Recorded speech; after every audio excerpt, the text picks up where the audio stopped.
Hello everyone! So, ito na yung aming icing guys na nagawa. Ayan. So, maganda nga na pagka-icing. Ayan siya guys. Tip fit na siya. Ito yung aming icing for today's video. Ayan siya guys. Icing. Gagawa na naman kami ngayon ng chiffon cake pang merienda. Ayan, so napapapahit na ako ng oven para ito ay pagkatapos dito guys is mix ko to dito sa aking butter. Ayan, chiffon cake butter. Ito yung aking icing.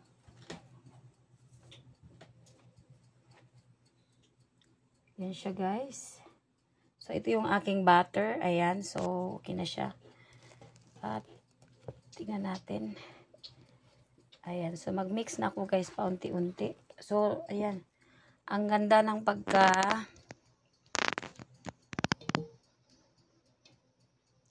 gawa. So ayan guys. Mag-mix na tayo dito sa aking icing. So paunti-unti lang. Ayan. Paunti-unti lang siya guys.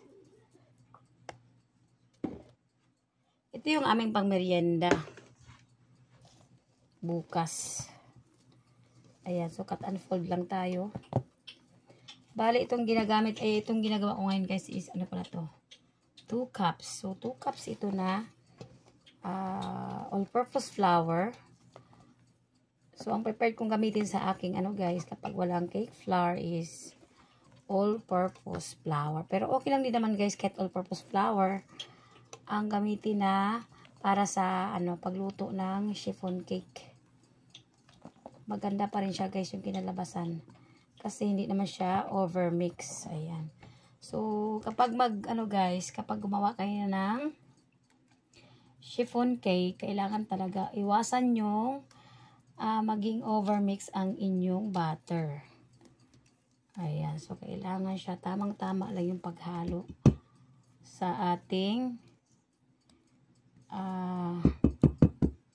mixture.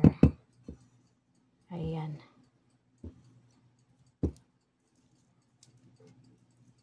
Ayan siya guys. So naghintay pa rin ako guys sa aking sa 10 minutes guys na preheated oven. So nagpreheat na ako ng oven. Tamang-tama pagkatapos nito guys. Tapos na rin itong aking oven. So, ready na siyang isalang. Ayan. Sarap nito guys pagkatapos. So, ayan. Haluin na natin. So, ayan. Cut and fold lang tayo sa paghalo. Cut and fold lang. Marami to guys pag maluto na siya. Ayan.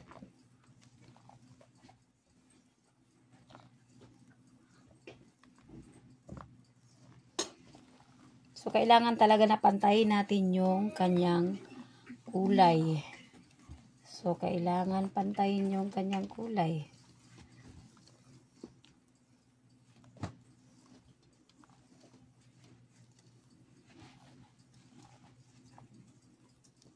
Pagpantay na yung kanyang kulay, so pwede na natin siyang ilagay sa ating lagayan.